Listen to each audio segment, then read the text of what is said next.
on va s'attaquer à notre premier objectif qui est augmenter les comportements appropriés. Et pour cela, on va parler du renforcement. Alors le renforcement, hyper important. Quand j'étais en Haute-Savoie, je disais le renforcement est à l'ABA parce que le reblochon est à la tartiflette. Et là, les gens, ils étaient tout ouïs. Ils comprenaient l'importance du renforcement. Voilà. Donc c'est le concept le plus important. C'est la procédure la plus largement utilisée en ABA. Et donc c'est tout simplement que quand un comportement est suivi par du renforcement, il y a une augmentation future de sa fréquence. Donc là, notre comportement, hop, il devient plus fréquent. C'est à la fois un principe, c'est-à-dire que tout le monde le subit. Je veux dire, j'appuie sur une poignée, la porte, elle s'ouvre. C'est du renforcement. Il y a eu mon comportement d'appuyer, il y a eu la conséquence que ça s'ouvre. Voilà, donc c'est quelque chose que l'on subit au quotidien, qu'on le veuille ou non. Et puis, par contre, nous, on va l'utiliser surtout en tant que procédure dans nos interventions pour pouvoir augmenter des comportements qu'on souhaite voir apparaître. Donc, il y a deux types de renforcement. Le renforcement positif. Donc, positif, c'est pas dans le sens d'une valeur, en fait. Positif, ça veut dire qu'on ajoute quelque chose. Donc, c'est-à-dire qu'à la suite de mon comportement, je vais ajouter quelque chose d'agréable, en fait, pour faire simple, quelque chose d'agréable, qu'on appelle le renforçateur. Et c'est parce que je le présente de manière répétée, en fait, qu'il va y avoir renforcement du comportement. Voilà. Hop. Donc, les renforçateurs, pareil, en fait, il y aurait énormément de choses à dire sur comment bien mettre en place du renforcement, comment bien manipuler les renforçateurs, comment les mettre en place dans des bonnes conditions. On n'a pas le temps de s'y étendre, mais je vais quand même parler rapidement de quelques paramètres. Donc les renforçateurs, ils peuvent être de plusieurs natures. Donc alimentaire, et ça je voudrais en parler un petit peu parce que pareil, il y a parfois la critique, l'ABA, c'est du gavage, c'est du dressage, etc. Donc oui, on peut utiliser des renforçateurs alimentaires, c'est-à-dire qu'on peut donner des récompenses sous forme d'aliments en fait à des personnes, mais on va le faire si la personne elle n'a pas d'autres renforçateurs, on va dire moins primaires, à sa disposition. Ça peut être nécessaire d'y avoir recours. Ou alors si elle en a, mais qui sont beaucoup moins puissants et qu'on veut vraiment faire émerger quelque chose efficacement. Donc voilà, on peut les utiliser. Deuxième chose, un renforçateur doit toujours s'estomper au fur et à mesure de l'apprentissage. Donc on ne va jamais donner de l'alimentaire ad vitam aeternam pour un comportement, c'est-à-dire on va l'utiliser pour faire émerger le comportement, on va l'estomper au fur et à mesure du maintien de ce comportement. Troisièmement, c'est des tout petits morceaux, ça veut dire c'est pas un biscuit, c'est un biscuit coupé en 10 en fait. Voilà, c'est des tout petits morceaux, c'est comme ça. Voilà, donc il n'y a pas de notion de gavage. Moi, j'ai fait de l'intervention intensive avec des renforçateurs alimentaires. Ça n'a jamais coupé l'appétit des personnes avec qui je travaillais. Voilà. Et puis, dernière chose, j'ai peut-être déjà dit dernière chose, mais là c'est vraiment la dernière sur les renforçateurs alimentaires. Donc on va toujours les coupler à autre chose. Ça veut dire que c'est pas... Mon but, c'est pas d'en rester là en fait. J'aimerais que la personne elle ait d'autres sources à sa disposition pour pouvoir s'engager dans des comportements. Donc même si j'utilise des renforçateurs alimentaires au début, d'emblée je vais les coupler à des renforçateurs sociaux, c'est-à-dire des félicitations, des encouragements, etc. Et puis je vais, du coup, pour que ces renforçateurs, qui n'en sont pas encore d'ailleurs, sociaux prennent peu à peu le relais et puissent eux attraper en efficacité. Et essayer au fur et à mesure de mon intervention de me détacher de ces renforçateurs alimentaires. Construire des nouveaux renforçateurs, c'est une part importante de l'intervention, surtout si la personne elle a peu de renforçateurs à sa disposition en fait. Ça peut être vraiment une part importante de l'intervention, surtout peut-être au début d'une intervention, ou parfois aussi, il arrive que les personnes elles aient un peu beaucoup utilisé les mêmes renforçateurs. L'enfant il est à satiété de ces renforçateurs-là et il faut refaire des nouvelles recherches, en construire des nouveaux, etc. Voilà. Des questions sur les renforçateurs alimentaires? Voilà. Donc sinon, en dehors des renforçateurs alimentaires, ça peut être des jouets. Il y en a plein. Ça peut être aussi des choses qui nous semble pas rigolote. Je sais que moi j'avais déjà travaillé avec un enfant, voilà, toute la séance c'est le bloc-notes, c'est faire ça avec un bloc-notes qui lui a servi de renforçateur. En soi c'est pas un jouet, seulement il y a trouvé une valeur à ce moment-là. Ça peut être des activités, ça peut être... Bon, c'est chouette les activités parce que du coup souvent c'est les choses qui se rapprochent le plus de ce que les enfants ordinaires font. Donc de pouvoir faire un tour en trottinette, jouer un peu à l'ordinateur, ou des choses comme ça. Sociaux, donc c'est ce qu'on disait, les félicitations, les encouragements, les chatouilles, les privilèges, les responsabilités, toutes ces choses-là. Et puis aussi intermédiaire. Donc intermédiaire en fait, c'est-à-dire l'enfant, enfin, ou la personne va avoir accès à des jetons par exemple, qu'elle pourra après échanger contre un renforçateur de ce type-là en fait. Donc ça peut être bien pratique si par exemple quand on travaille avec des renforçateurs activités, si à chaque fois qu'elle fait un comportement attendu, il faut faire un tour en trottinette, on ne fait pas grand-chose de la matinée. Par contre, si du coup elle est assez avancée pour pouvoir cumuler des jetons qu'elle échangera ensuite contre un tour en trottinette, là ça devient plus praticable on va dire. Voilà. Donc pareil, hein, les renforçateurs intermédiaires, ça se construit, c'est-à-dire que je ne vais pas arriver avec mes jetons et ensuite dire voilà, tu as accès à ça, parce qu'il faut que ces jetons ils attrapent de la valeur. Donc il faut les associer d'abord à du renforcement à chaque fois, et après peu à peu différer en fait le renforçateur en introduisant peu à peu les jetons. On ne peut pas commencer direct avec 10 jetons, il faut commencer avec 1, 2 et augmenter progressivement. Voilà. Pareil, il y a beaucoup de conditions pour bien mettre en place une économie de jetons, on n'a pas le temps de s'y attarder.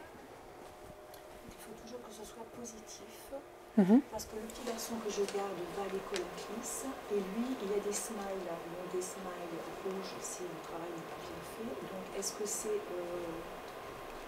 récompensateur parce que du coup, est-ce que ça devrait pas toujours être du vert pour l'encourager du coup C'est-à-dire que quand il fait quelque chose de bien, il a des jetons verts, quand il fait quelque chose de pas bien, il a des jetons rouges. Oui.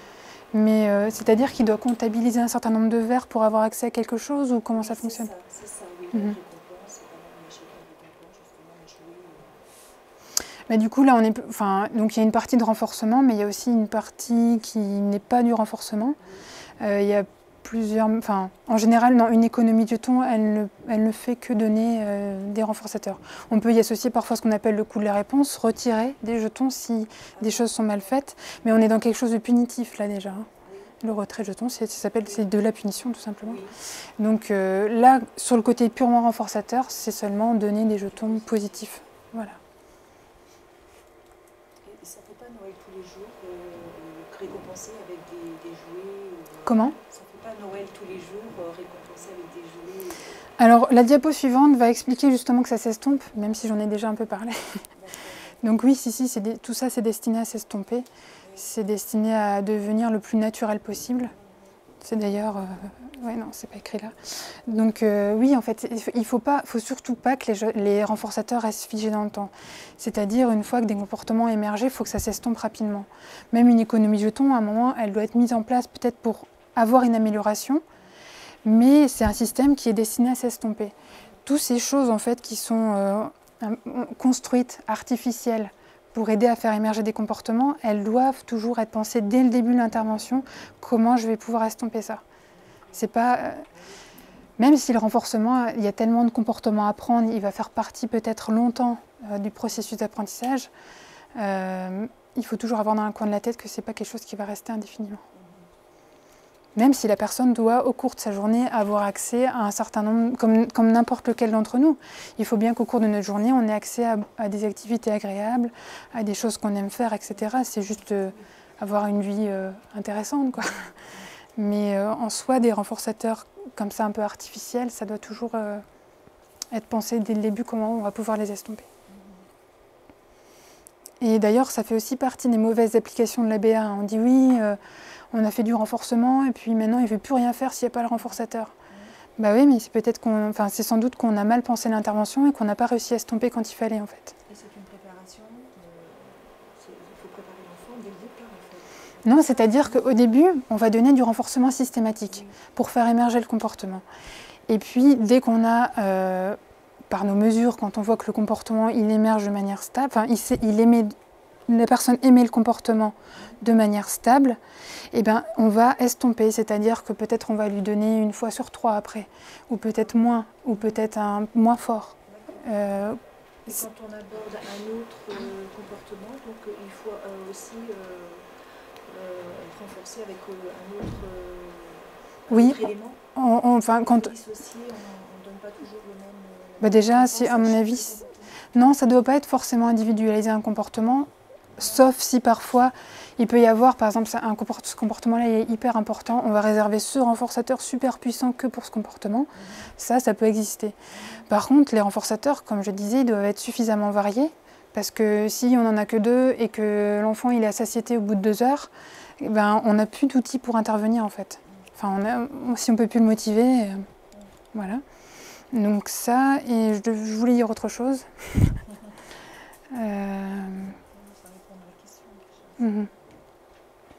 Ça, oui, et puis il faut en avoir donc beaucoup en fait à disposition. Et comme je disais, ça se construit toujours. Il faut des nouveaux renforçateurs régulièrement. Voilà. Et peu à peu, si on y arrive en fait, faire en sorte qu'on ait soit des moyens justement, par exemple comme l'économie de jetons qui fait qu'on peut différer plus. Et puis après d'autres moyens en disant bon bah l'économie de jetons, oui on l'utilise le matin mais plus l'après-midi, etc. Rendre les choses de plus en plus naturelles. Ce qui est important, c'est que les étapes elles soient suffisamment petites pour qu'on n'ait pas d'un coup un arrêt du comportement parce que la personne a senti qu'on est passé de renforcement à presque rien. Donc il faut que cet estompage il soit suffisamment progressif. Et cette notion de progressif, elle est importante pour tout, c'est-à-dire que aussi bien moi je vais devoir demander des efforts progressifs et pas tout de suite demander quelque chose d'important, aussi bien je vais devoir renforcer des progrès petits, parfois, c'est-à-dire des étapes très progressives, et aussi bien je vais devoir estomper mon intervention progressivement. Et ça c'est quelque chose de clé aussi dans nos interventions, c'est qu'il faut en gros faire les choses suffisamment. Je parle sur le côté renforcement, parce que c'est pas du tout vrai sur le côté punition, mais on va pas en parler. C'est qu'on doit faire les choses suffisamment progressivement pour que l'enfant il s'en rende pas compte quelque part, mais qu'il continue d'adhérer. Voilà.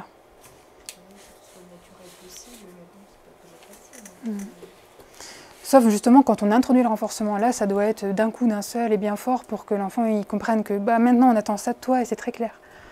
Voilà. Au début qu'on met en route quelque chose. Mais dès qu'on est là pour estomper, pour amener à plus d'efforts pour toutes ces choses-là, il faut que ce soit suffisamment progressif. Ok.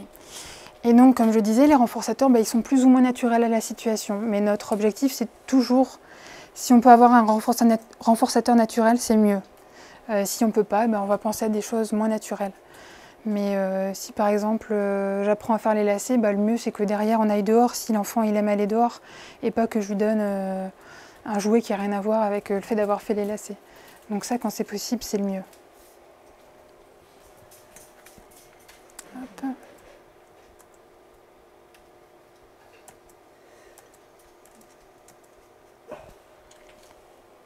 Ok, donc oui, ça c'est bon. Je pense qu'on en a déjà du coup parlé assez amplement. J'ai repris le schéma tout à l'heure et c'est pour dire que voilà, c'est ça le renforçateur.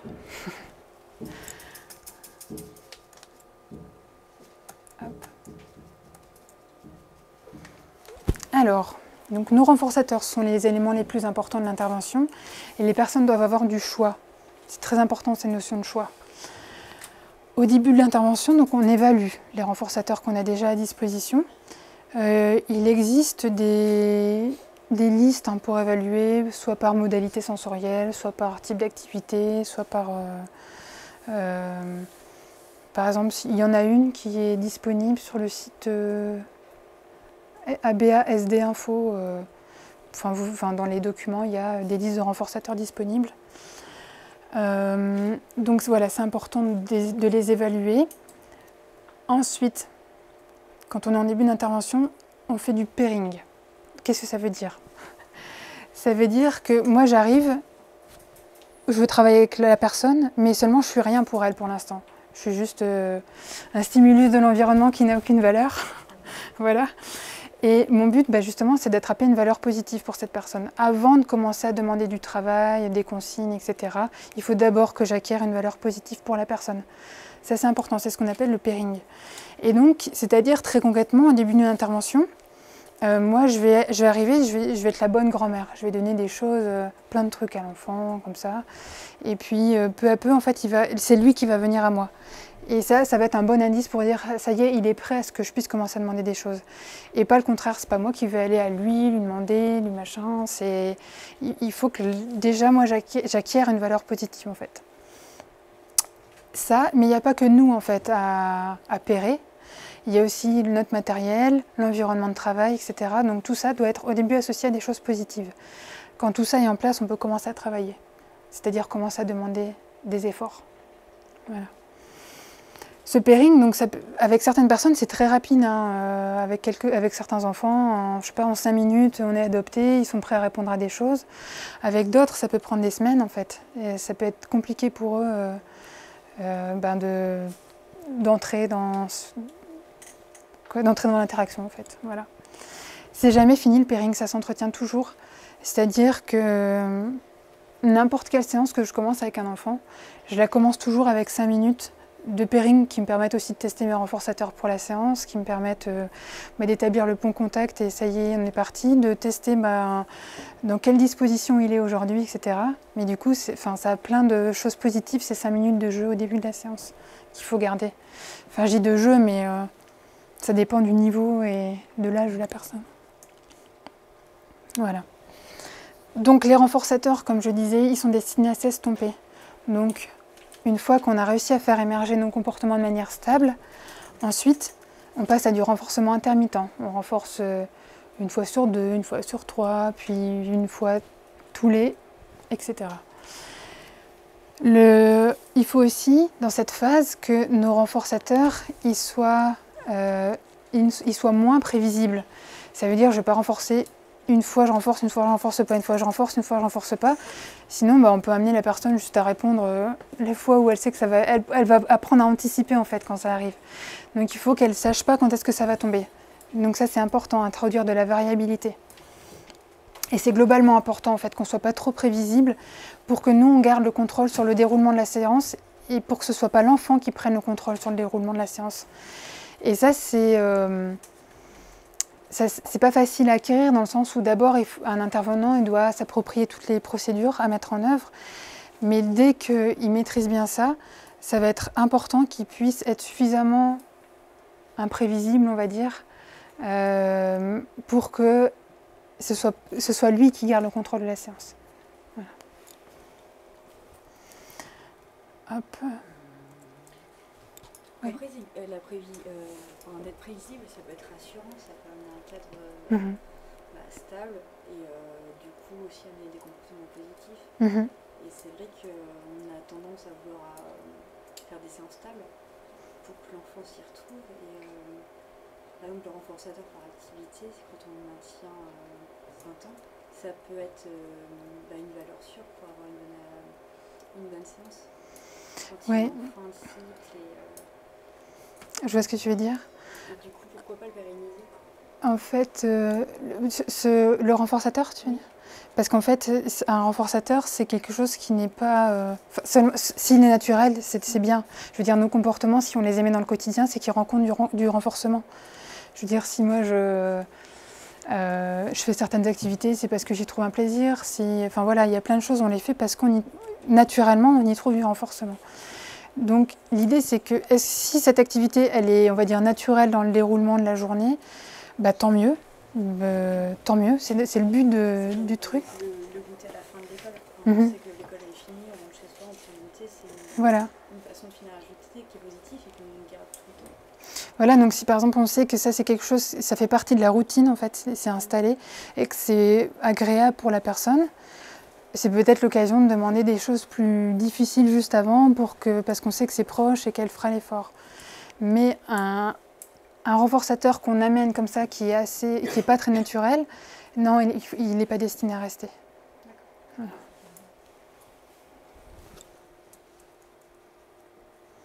Ensuite, donc on a parlé du renforcement positif, c'est-à-dire celui qui... Bah ça suit. Comment? Qui invite à recommencer son comportement. Oui, mais c'est-à-dire au niveau de la conséquence, qu'est-ce qui se passe dans le renforcement positif? Qu'est-ce qu'on fait? C'est agréable. Voilà, on ajoute quelque chose d'agréable. Le renforcement négatif, donc le but c'est toujours d'augmenter ce comportement, mais en retirant quelque chose de désagréable. Okay, donc on est toujours dans du renforcement parce qu'on veut augmenter le comportement, mais ça s'appelle négatif parce qu'on retire quelque chose de désagréable. C'est pas très grave si vous ne retenez pas tous les termes, ce qui est important c'est de bien comprendre comment on peut agir en fait. Voilà.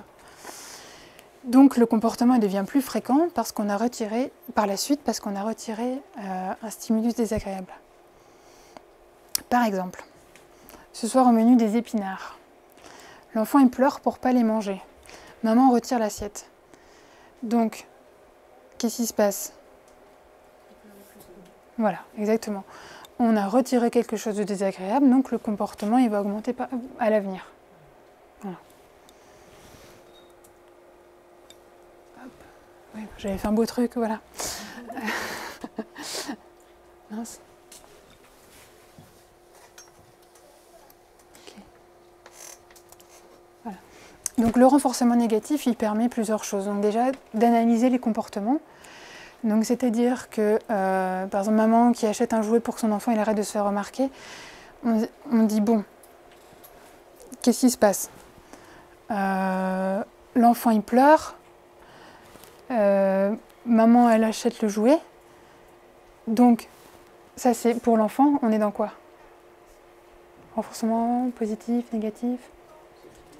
Renforcement positif, voilà. Mais pour la maman, son enfant il pleure, elle lui achète le jouet, il arrête de pleurer. On est dans quoi? C'est une satisfaction pour elle aussi. Pour elle, c'est l'arrêt de quelque chose de désagréable. On est dans du renforcement négatif. Donc, c'est important d'avoir cette grille de lecture en tête pour se dire « Ah, ok, elle le fait parce qu'il y a du renforcement pour elle aussi. » Et de se dire comment on peut faire en sorte qu'elle elle puisse, on va dire, se sortir de cette situation sans passer par ça. Voilà. Le renforcement négatif, bon, clairement, on l'utilise moins en intervention que le renforcement positif, mais on peut l'utiliser quand même. Et par exemple, ça permet d'encourager les efforts. Si je travaille sur le fait qu'un enfant il sache faire sa toilette seul, que par exemple ma cible du moment c'est qu'il puisse se laver le torse, et que là il a fait beaucoup d'efforts pour se laver, au lieu de l'accompagner par exemple pour le reste, je vais lui laver le reste. Parce que du coup ça peut aussi permettre de lui signaler que, de retirer en fait de l'effort pour l'encourager à travers le renforcement négatif.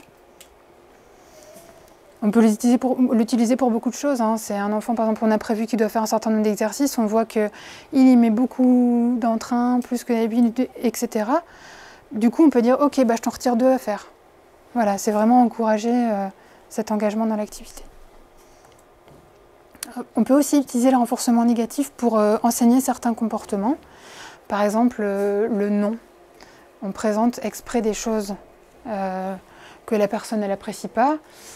Le but, c'est qu'elle dise non, ou qu'elle fasse un geste, ou qu'il y ait en tout cas une signification qu'elle n'en veut pas. Et en conséquence, on va retirer la chose présentée. Donc on enseigne certaines choses, on peut les enseigner par renforcement négatif, mais c'est moins de choses. Voilà.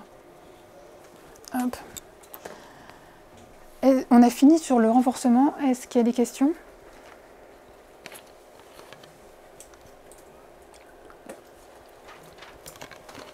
Bon, super, ça veut dire que c'est clair. La punition ne fait pas partie du renforcement, ça n'a rien à voir. Non. Au renforcement négatif, ça n'a rien à voir. Voilà, ça n'a rien à voir. Oui. C'est complètement autre chose. Oui. Voilà, négatif, ça veut juste dire qu'on retire quelque chose. Oui. Qui est dans ce cas agréable. Mais ça n'a aucune valeur. C'est vrai que c'est des termes qui prêtent à confusion parce qu'on peut leur attribuer une valeur positive ou négative, mais ça n'a rien à voir avec la valeur en fait. Voilà. Petite question, est-ce que c'est un renforçateur ça ?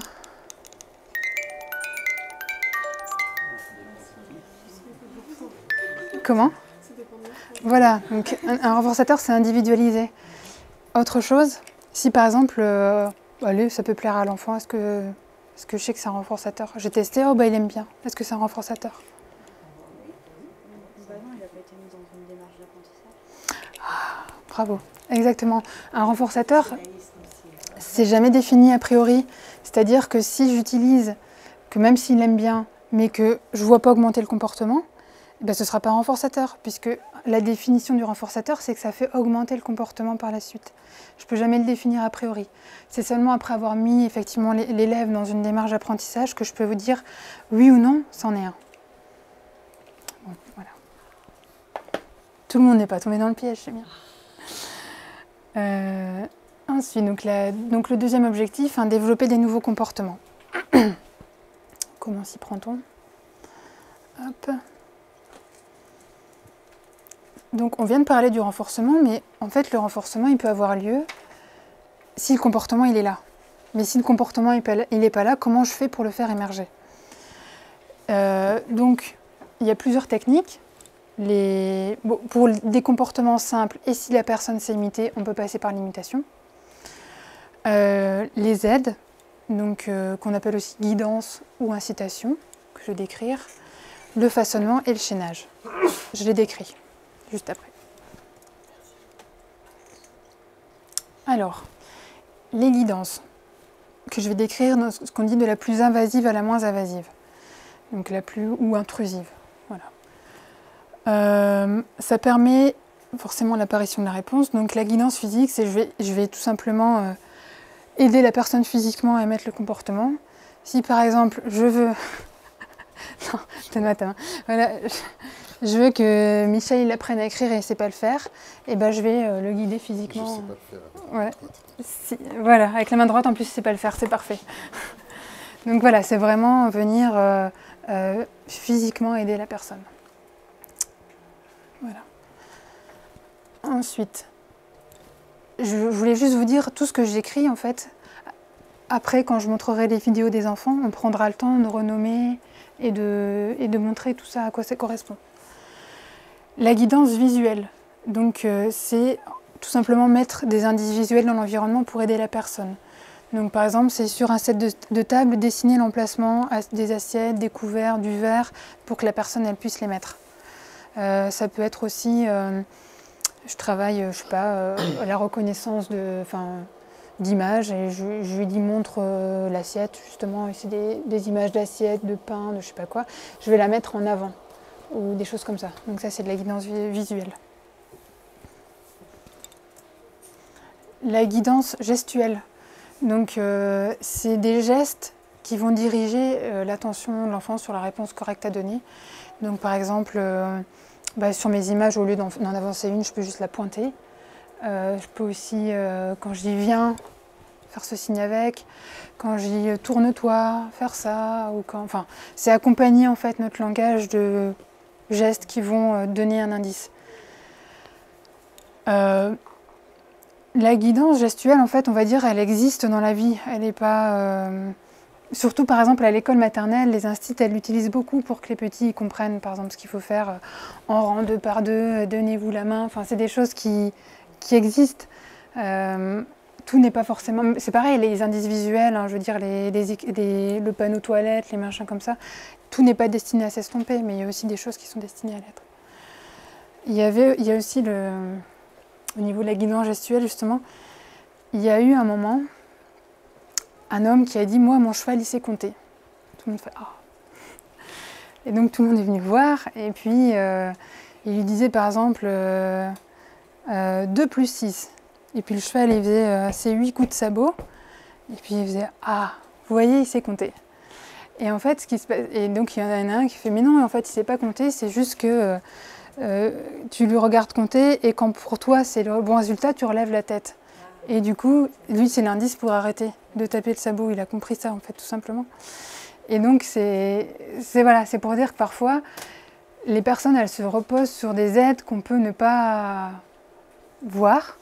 Et c'est important de bien estimer, est-ce qu'il répond seulement à mon SD, la consigne, ou est-ce que c'est des gestes, du matériel, des indices de l'environnement qui font qu'il répond. Il y a plein de choses qui sont contextualisées, hein, qui ne sont pas forcément parce que j'ai dit, la personne fait, mais c'est juste qu'il y a plein d'indices dans le contexte qui font que la personne va le faire. Et puis, donc, la quatrième, on va dire, aide, guidance la plus connue, c'est la guidance verbale. Donc, c'est tout simplement des mots, des phrases ou des consignes qui donnent une information sur le comportement. Donc, ça peut être une amorce d'un mot. Par exemple, je dis « comment tu t'appelles ?» pour que l'enfant dise « Kevin » ou quelque chose comme ça. Ça peut être une amorce de mots. Ça peut être aussi, je sais pas, on joue. Et puis, je dis « à ton tour » quand c'est à la personne de jouer. Enfin, tous ces indices verbaux qui font que la personne, elle va savoir, enfin, ça va l'aider à émettre le comportement. Alors, de la même manière, les guidances, comme le renforcement, sont destinées à s'estomper. Parce que le but, c'est que ponctuellement, on puisse apporter une aide, mais que dès que possible, on puisse là aussi la retirer. Parce qu'au final, ce qu'on veut, c'est que la personne, elle puisse faire le comportement avec les indices naturels et pas l'aide plus les indices naturels. Donc je ne vais pas rentrer non plus dans comment faire un bon estompage, machin, parce qu'il y a beaucoup de paramètres, mais globalement, on va diminuer peu à peu la quantité d'aide. Donc par exemple, sur une aide physique, au début, je vais peut-être l'accompagner, vraiment comme ça, et puis après, peut-être juste au niveau du poignet, et après peut-être juste au niveau du coude, et après vraiment m'estomper. Pour la guidance visuelle, pareil, je peux mettre quelque chose vraiment en avant, puis de moins en moins. Pour mon set de table, je peux griser de plus en plus clair les emplacements. Plein de choses comme ça. Donc il faut toujours penser à l'estompage. Ça doit être prévu aussi dès l'enseignement. Hop. Et puis un autre paramètre important quand on enseigne avec des aides, c'est que on fait... Enfin voilà, les études ont montré, ça peut paraître contre-intuitif, mais que l'enseignement sans erreur, il permet un meilleur apprentissage que l'enseignement par essai-erreur. Ça veut dire que si on laisse la personne se tromper, se corriger, machin, au final, elle va apprendre moins efficacement et elle réémettra plus d'erreurs par la suite que si direct on lui donne la bonne réponse et qu'elle la réémet. Voilà. Je pense on peut le comprendre par exemple quand nous, on doit aller chez quelqu'un, c'est la première fois qu'on fait le trajet, et puis on se trompe de parcours et pour arriver finalement chez la personne, et ben on aura toujours ce doute la fois d'après, est-ce que c'est par là, tandis que si on y va du bon coup, enfin de la bonne manière la première fois, on n'aura pas cette historique d'erreurs en fait qui va faire que notre apprentissage il sera moins solide. Donc ça c'est important.